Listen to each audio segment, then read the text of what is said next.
Hi, this is Luke from LearnFellow LLC, and today I'll be doing a math test walkthrough of the ACT. So these are some of the free tests that the ACT has to offer. They're not the regular size question tests, but they have some free resources which I'm going to be doing today. So this video is going to be broken up to two parts. So I'm going to be doing the math one today, and then it's about 70 questions long, as you'll see in a minute once this loads. So I'll be doing the first 60 questions, but I'll be doing the first 30 questions today, and then part 2 will be the other 30 questions. But without further ado, let's get started. So as you'll see, I have Desmos open on the side right here. Obviously, I know that for the ACT, they don't permit Desmos, but just for the sake of a visual calculator for the math section, I have this open. But yeah, let's go ahead and get started with the first question. Numbers 1 through 15 were each written on individual pieces of paper, one number per piece, and the number piece of paper will be drawn at random. Okay, so it's asking for a number less than 9 written on it. So we know we have 15 pieces of paper, right? So that's going to be our denominator. So it's something over 15. So it's asking for a number less than 9. So for a number less than 9, there has to be 8 possibilities, right? Because 1, 2, 3, 4, 5, 6, 7, 8.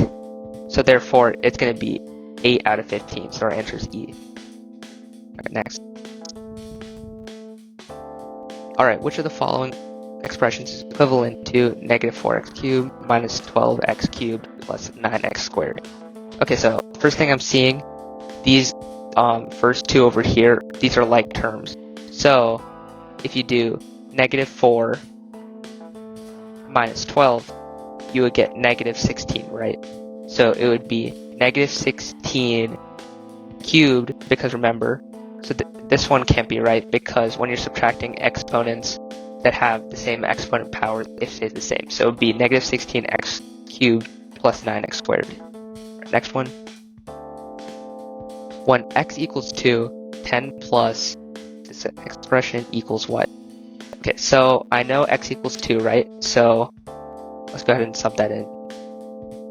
So you have 10 plus 3 times 12 divided by, actually let's do this part by part. So 3 times 2 is 6. So I know for this inside part, 12 divided by 6, well, we know 12 divided by 6 is 2, right? So this is going to be 10 plus 3 times 2, and our answer is 16. Right, next. So the absolute value of 6 minus 4 minus the absolute value of 3 minus 8. So 6 minus 4, obviously that's 2. And then minus the absolute value of 3 minus 8. So 3 minus 8 is negative 5, but since its absolute value is positive 5, so this would be 3 minus positive 5 equals negative 3, so that's our answer. Next one. The expression that is equivalent to, so this is going to be a FOIL question, right? So first thing I'm seeing, multiply this one and the 3c, so we get 12c squared. Let's write that down.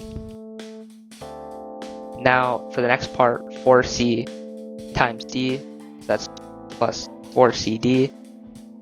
And then for this next part, 3d minus 3c, so minus 9cd. And then this last part, negative 3d times d, so that's negative 3d squared, so negative 3d.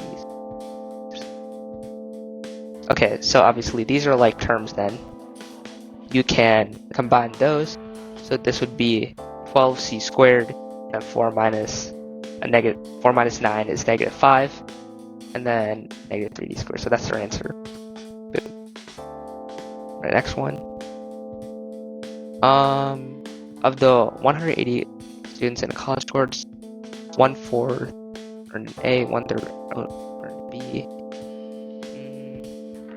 Okay, so out of 180,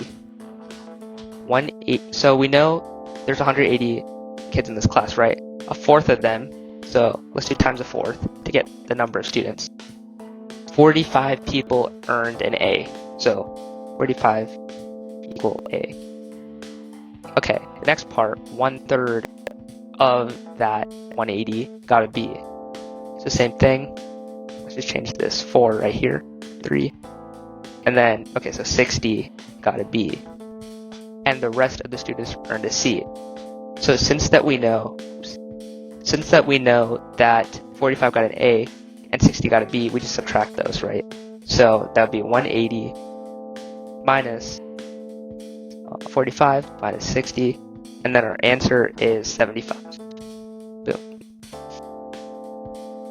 Okay, next one. The number of fish in 60 versus 1 can be modeled by the equation where x represents the number of years. For example, x 0, 2001. Okay, so it's asking how many fish were in the pond at the beginning of the year in 2006, right? So when x equals 1, it's at the beginning of the year 2001. So I can just kind of copy that and say, well, this is a 6, so x has to be 6, right? So let's get rid of these. If I plug the 6 in, 3 times 2, the 6, I get 192. So just want to make sure I copied that right. Yep. And then so yes, our answer we went with 192. Okay. Any drove from Chicago.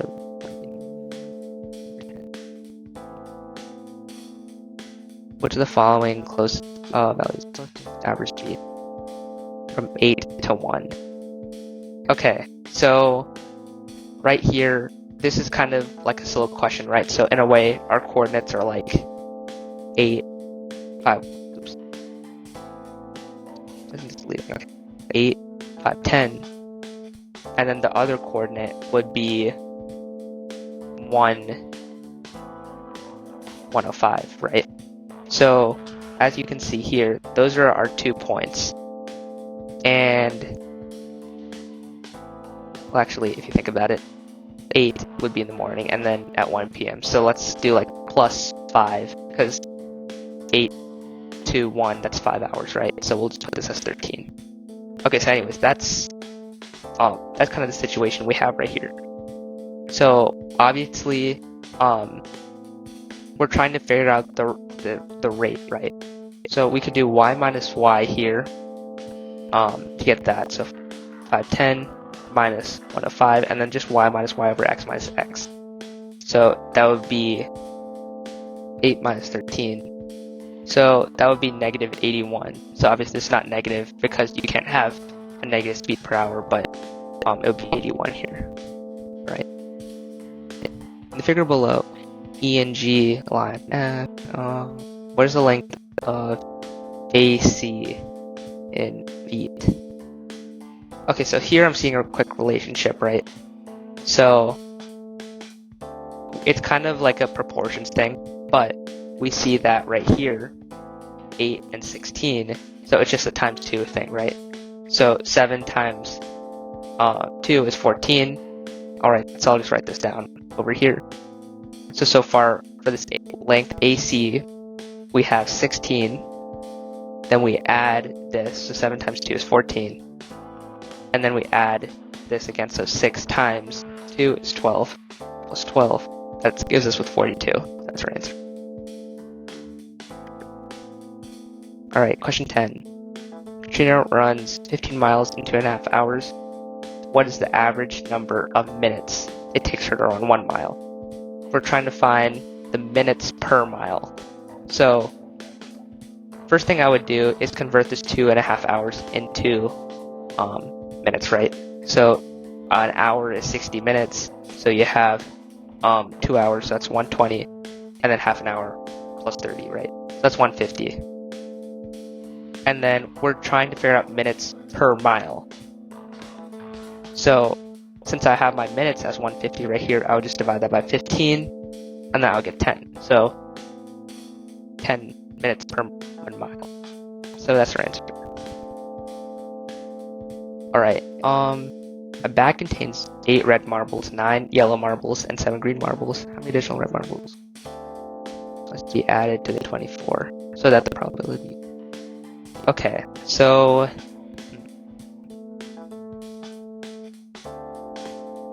right now, so we're trying to figure out how many more marbles should we add so it makes it so that the red marble drawing is a 3/5 chance. So right now, the red marbles, right? So it would be 8 divided by 24. So that's equivalent to 1/3, right? So we're trying to figure out how many we should add. So at this point, I would actually just try subbing these in, and see what gives me 3/5. So this would be 0.6 on this side.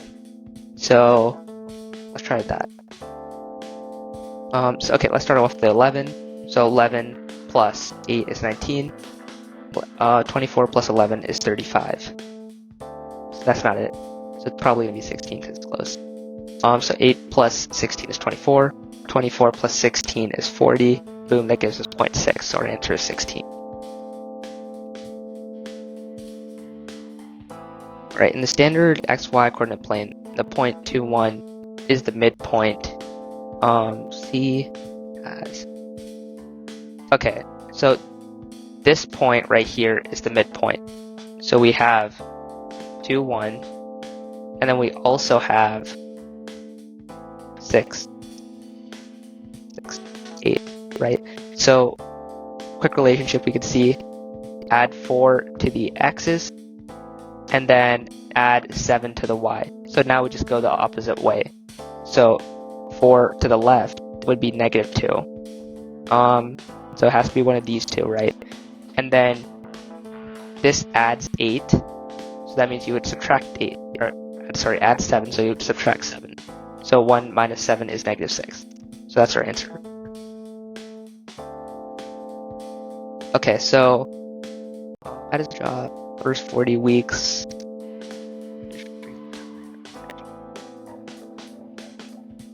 During overtime, Thomas gets paid 1.5 times. Okay. Alright, so it's asking the amount of pay after deductions and everything.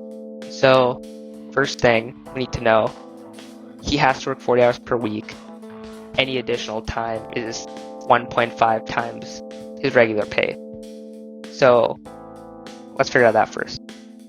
So it says he works 46 hours, right over here, right? So we know the first 40 hours are his regular pay, so that would be 40 times 15.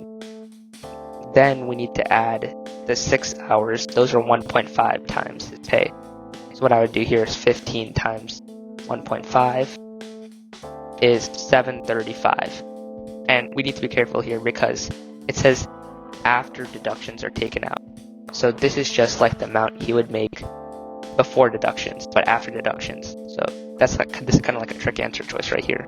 So 735 anyways, that's the amount he makes.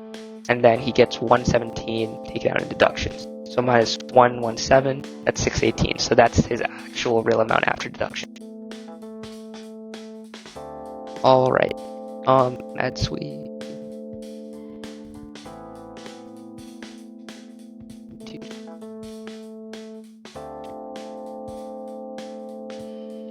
Okay, so we're trying to find the difference essentially.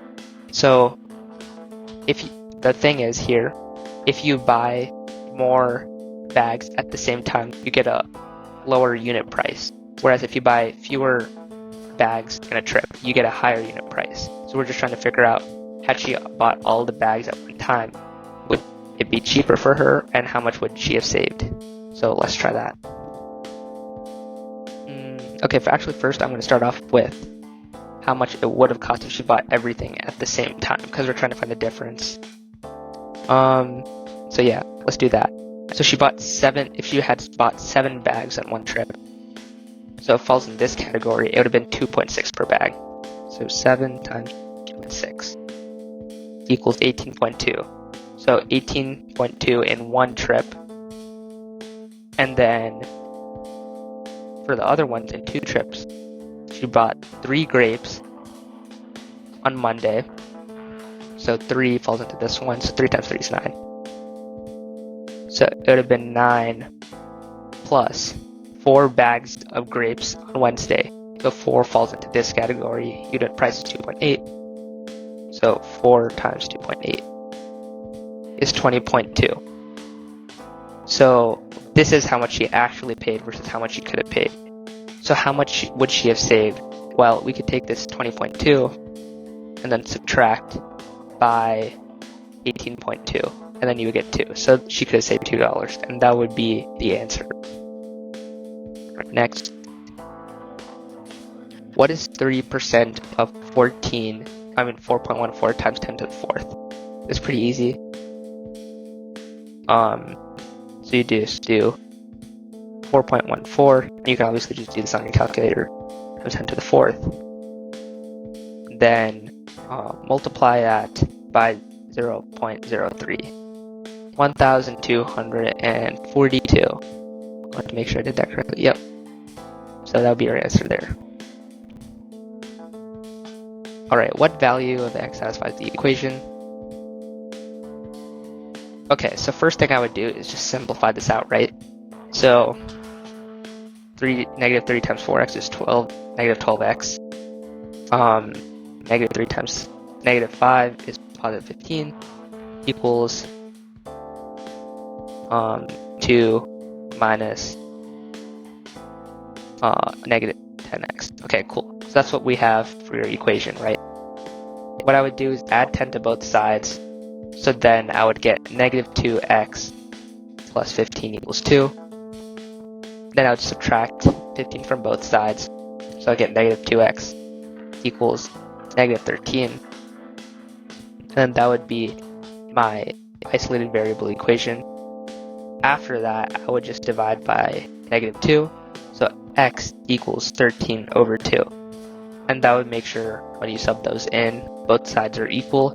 And so yeah, so our answer would be 13 over 2. Alright, nice. In the right triangle, let me see. What is sine of A?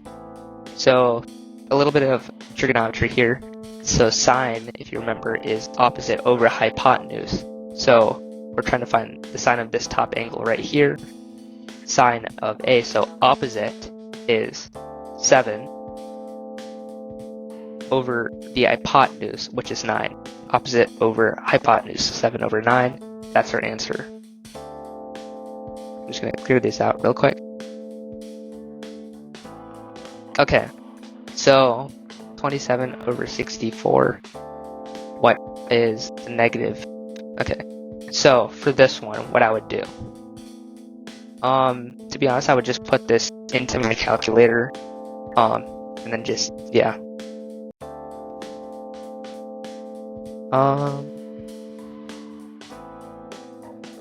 And then, boom, negative 3, 1.778. So it's gotta be one of these two because it's a whole. 16 over 9. Okay, boom. So that would be my answer there.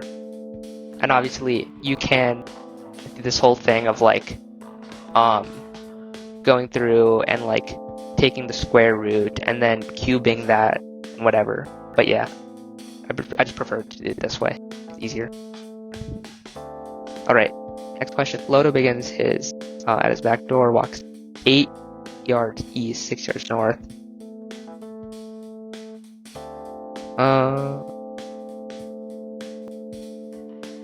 Okay. Okay, so essentially, this is kind of like a triangle question, right? So he goes initially 8 yards east, so it would be going right because east is right. So 8, and then 6, right? From this, he continues 12 yards east. So add 12 to that, so it would be 20. And then 5 yards north, so add that to the 6, it's 11. So this is our final, like, thing. Oh, whoops. But yeah, so obviously the origin, that's where he started off, and that's where he ended up. So he kind of took like 2 triangles together. He went like that kind of to the initial 8, 6 point, and then he took another route and he kind of just walked in straight lines, right? But the question's asking if he just went from the origin to there, how much would he have walked instead? So, or how the difference from what he walked. So the first thing I would do, figure out how many yards he actually walked, right? So 8 plus 6, 14, plus 12 plus 5. He actually walked 31 yards. But now let's figure out what he could have walked if he just like walked along this hypotenuse.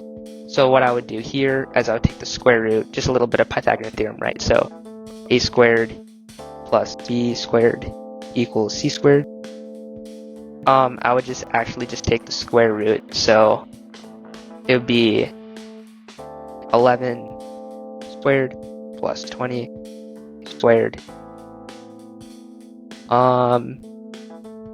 So that would be 22 point that, and then if you do this, the subtraction, so you take the 31, which is the actual distance he actually walked, subtracted by that, and he gets 8.17. And obviously, it's not like a round number, but it's about, so it's kind of rounding, so that's what they're gonna assume you to do. But yeah, that would be your answer.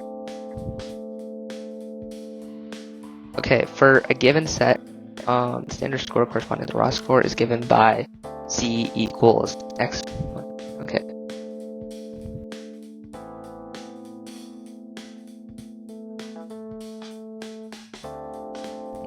For a set of scores,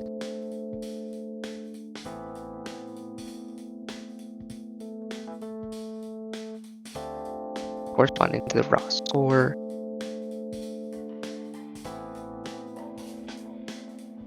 oh, okay, so it's essentially just like a big substitution thing.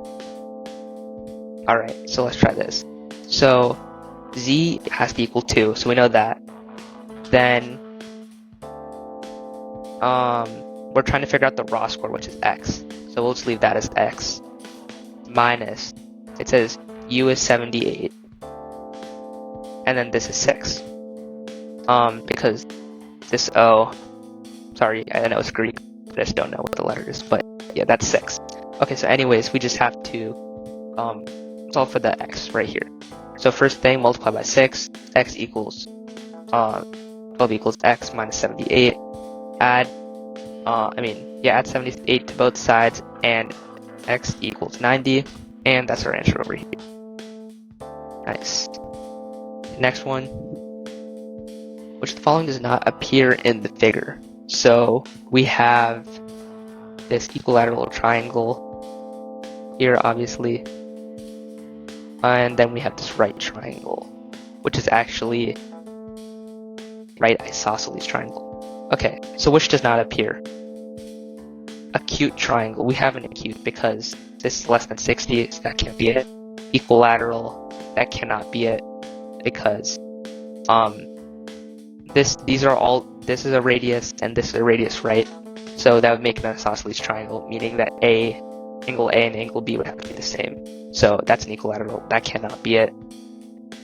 Isosceles, again, these are both radiuses for this right triangle this time though, so it can't be a right triangle. That's obviously not it because there's a right angle there, so scalene would be a right answer. Cross elimination. What is the slope of a line in standard that is parallel? Okay, so obviously if something's parallel, it's gonna have the same slope, so all we need to do is just find the slope of this. So we have our equation x plus 5y equals 9. Pretend like you can't see this Desmos graph, but like, yeah, anyways. So we're gonna solve for y. So 5y equals negative x plus 9. Then just divide everything by 5. So y equals negative 1/5 x plus 9/5. So yeah, we're just looking for the slope. Obviously, we don't care about the y-intercept. The slope is negative 1/5, so our answer is going to be negative 1/5. Okay. Given y equals x over x minus 1 and x is greater than 1, which of the following is a possible value of y? So x has to be greater than 1. So let's say x is 2, right? So x is 2, and then 2 minus 1 is 1. Let's try different values. So 3, and then 3 minus 2. Okay. So which is a possible following value? So obviously this cannot be negative because it's always going to have at least one whole. Those two are wrong, and then one whole, so that can't be right as well. The other thing is, you're right, the more you keep going, so the next one, if you put 4 in for x, 4 minus 3, that's 1.33. 5 minus 4. It keeps on getting closer and closer to 1, but it's never less than 1. So even if I did like, I don't know, 100 divided by 99, 1.0010101, right? So it's obviously just always going to be over 1. And so if you think about it, if you did like something just barely above 1, so like, I don't know, let's do 1.01 divided by 0.01. What did I do here?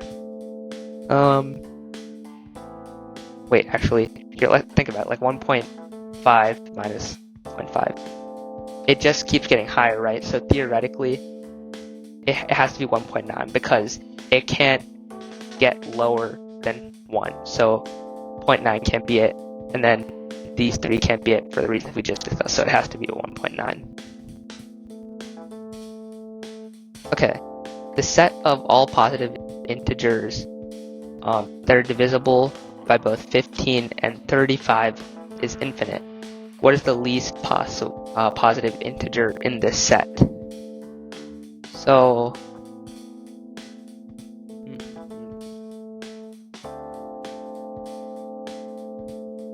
when they're saying least positive, I'm assuming it means something that if you multiply by 15 with and something you multiply by 35 with, like they're both going to end up at 105. So obviously 15 times a whole number can't be 5.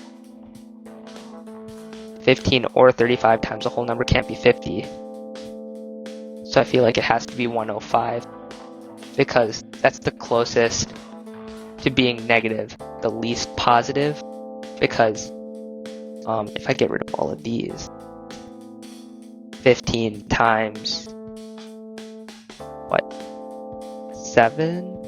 He has 105. And then 35 times 3 is 105.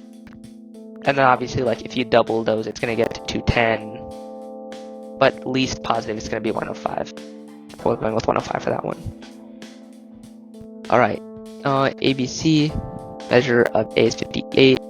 AB is, okay, boom. So this kind of gives it away here. AB is equal to AC. So this is equal to this. This means that it is an isosceles triangle. So that means angle B and angle C have to be the same. So based on that, we can do 180 minus 58. Oh, whoops. Not divided. 58. Okay, so that's 122. So this 122 is the combination, is the sum of B and C.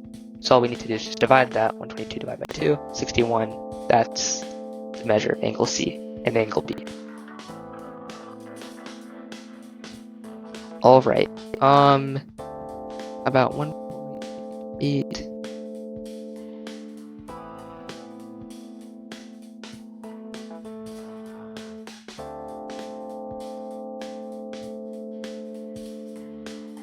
Okay, so what is we're trying to find a probability here, right? And the first thing I'm seeing, both of these are like the same decimal, right? So like 1.48, 3.63, they both have 2 spots after this decimal point, and they're just multiplying it by 10 to the 8th. So I can kind of just get rid of the 10 to the 8th and we'll just work with those numbers themselves. But we're trying to figure out the probability that the space capsule will land in water. Alright, so 3.63 times 10 to the 8th, that's the water. Trying to figure out a percentage. So we're going to multiply this by 100 at the end. So first let's do 3.63. And then the total area would be 1.48 plus 3.63, right? That would leave us with that decimal and then multiply by 100, and then we would get 71%. Right, nice. On the first 7 statistic test, Jamal scored 61.76. On the 8th test, he scored 90 out of the median. Okay, so with those 7 scores being there, those were the stats.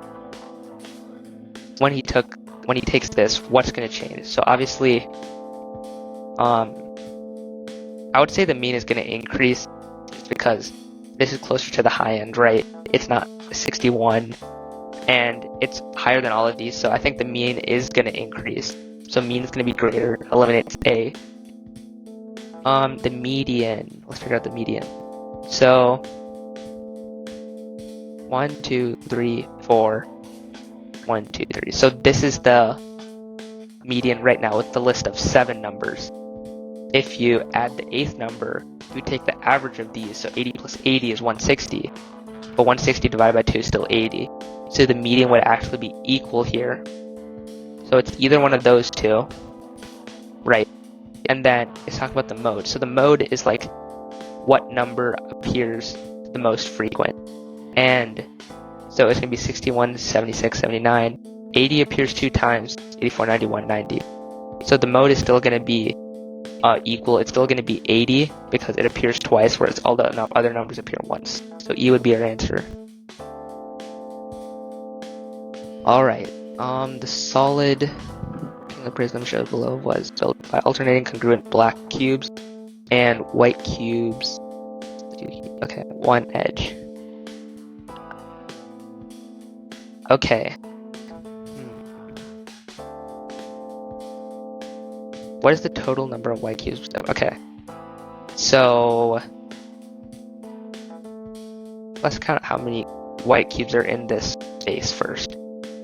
So 1, 2, 3, 4, 5, 6, 7, 8, 9, 10, 11, 12, 13, 14, 15, 16, 17, 18, 19, 20. So there's 20 right there. And then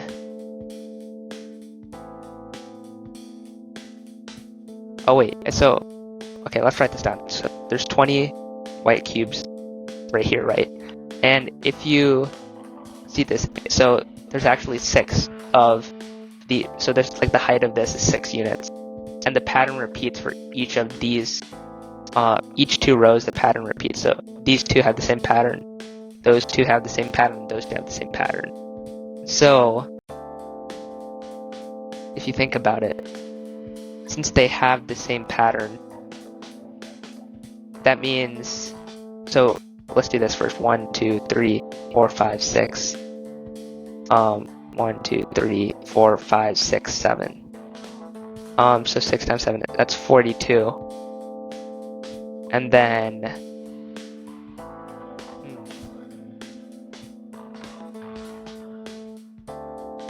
did I count this? 1, 2, 3. 1, 2, 3, 4, 5, 6.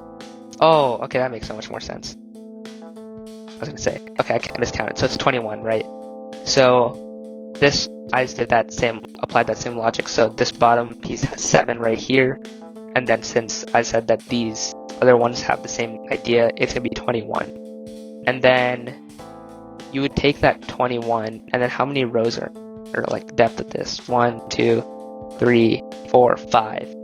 So knowing that they can only touch one edge, so like on this one, the white cubes are there, but I know if they're only touching one edge, for the second one behind this, kind of, it's going to be the opposite. So like all these black ones are going to be white, but it's still going to be 21. Because 1, 2, 3, 4, 5, 6, 7, it's the same thing. It's just repeating. So I know that there's 5 rows, 1, 2, 3, 4, 5, so 21 times 5 is 105. Okay. And then for this one side of a square has a length of 12 meters. Okay. So that's 12 is the length of the square. A certain rectangle whose area is equal has a width. Okay. So let's figure out the area of the square first, right? So 12 squared, that's 144. So that's the area. And then 8 times something has to be 144 as well. So 144 divided by 8 is 18. And so that would be the length, because we already have the width, so yeah.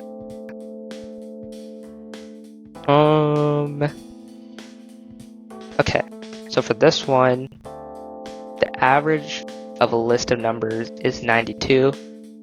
A new list has the same first 3 numbers, but the fourth number, the fourth number in the original list, and the fourth number. Okay, so essentially what we need to do, we need to find the new average. So let's figure out what the other 3 numbers were in the first list. So it had to be 3x plus 40, all divided by 4, had to be the average of 92, right? So let's just solve this out. So 92 times 4, what's that? 368. So let's get rid of this. 368. Subtract 40, so that'd be 328. And then get rid of this. And then 328 divided by 3. So each of the other scores were 109 and 1/3 points. Okay, so just wanted to check I'm doing this right. So if you multiply that by 3 plus the 40 they originally got, that's 368, and then 368 divided by 4, that's 92. Okay, cool, we did that right. But the fourth number, okay, so it's the same first 3 numbers, and we know the first 3 numbers are, what is this, 109.13. Okay, so the same way, we can multiply this by 3 plus 48 this time, and then we take that 376 divided by 3. Oh, divided by 4. Okay, I was gonna say, and then that's 94. Okay, so that would be our answer. Vector I represents 1 mile per hour east, vector J north, south, so they're going the opposite. Is this a vector? Oh, we're just trying to find the thing. Okay, that's pretty easy. We're just trying to find the vector of where they're running. So I represents east, J represents north, so northeast kind of going up. 12 miles south. And okay, so no east or west, that's pretty easy. So it's just gonna be one of these. So if this is north, it's going up, right?